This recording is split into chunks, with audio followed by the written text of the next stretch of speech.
let's jump right into a really fascinating ecological micro-mystery taking place, well, right in someone's backyard.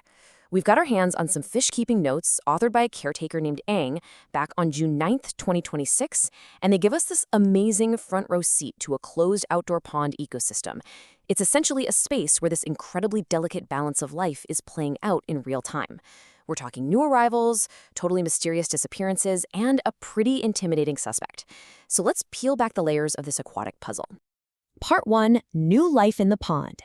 You know, the beautiful thing about observing any ecosystem, no matter how small it is that your patience usually pays off with unexpected discoveries.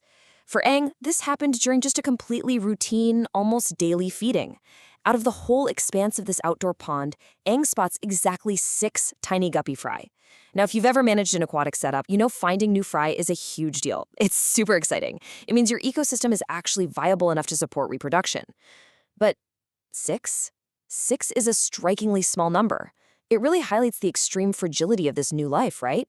It sets a tone that's warm, absolutely, but also incredibly cautious.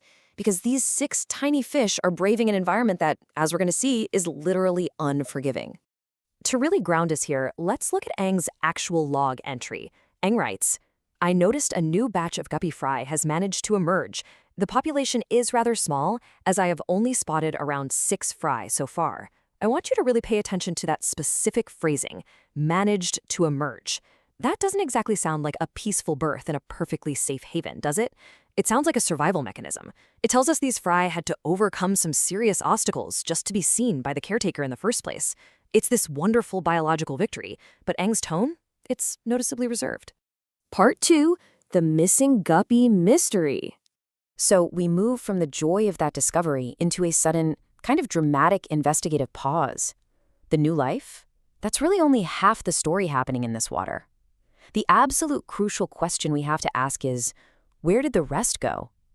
And this introduces the core paradox of our explainer today. On one hand, we've got this small, miraculous emergence of 6 new baby guppies. But at the exact same time, Ang notes that the overall adult guppy population is mysteriously, inexplicably dwindling. I mean, think about it. How can an environment healthy enough to create new life simultaneously be losing its established adult residents? This perfectly illustrates the true nature of the mystery we're dealing with. We've got a dwindling population in an outdoor pond. Now keep in mind what an outdoor pond actually represents here. It's an enclosed environment. For all intents and purposes, it's a closed crime scene. The fish can't just, pack up their bags and migrate to a different river system. No way. If adult guppies are disappearing from this specific container, they aren't leaving. They're being permanently removed from the equation. Someone, or something, inside that pond is responsible. Part 3. Suspect. Polar Parrot Cichlid. Okay, let's dive into this. Every good mystery needs a primary suspect, right?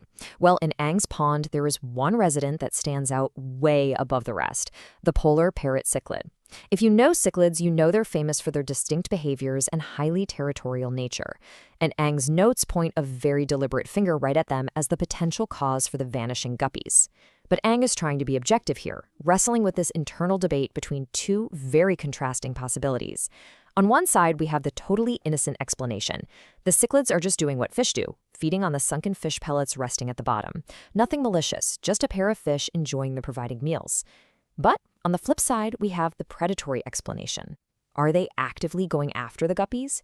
This is the heart of the dilemma. Is Ang watching a peaceful pellet-eating couple or an active pair of apex predators basically wiping out the guppy population? Let's actually break down a behavioral profile based on Ang's direct observations. Step 1. The male cichlid emerges to the surface, but it's noted as a totally random occurrence. Step 2. The pair is seen feeding on sunken pellets at the bottom. Okay, but then comes step 3. This leaves the terrifying potential that when they aren't surfacing randomly or eating pellets, they're hunting the guppies. When you break down their movements like this, Ang realizes the cichlids have both the range and the opportunity to be the culprits. They aren't just stuck in one corner, they navigate the whole tank, giving them full access to the guppies. However, and this is a big however, look at the massive gaps in what the caretaker actually knows. Ang notes being completely unsure about the real status of the cichlid pair. Have they mated? Have they bred? This is absolutely critical. If a pair of cichlids has bred, their territorial and aggressive instincts go completely through the roof to protect their young. That would easily explain the sudden decimation of the adult guppies.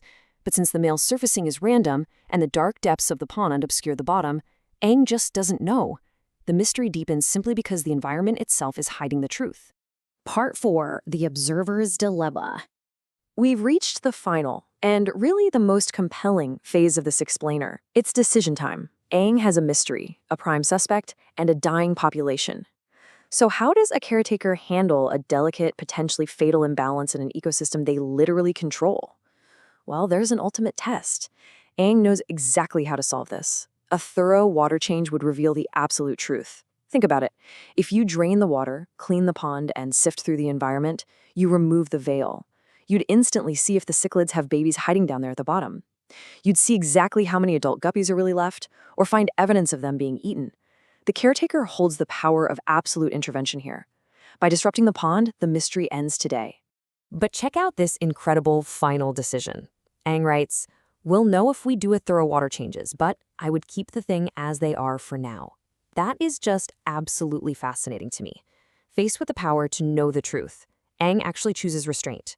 They choose passive observation over active, disruptive intervention.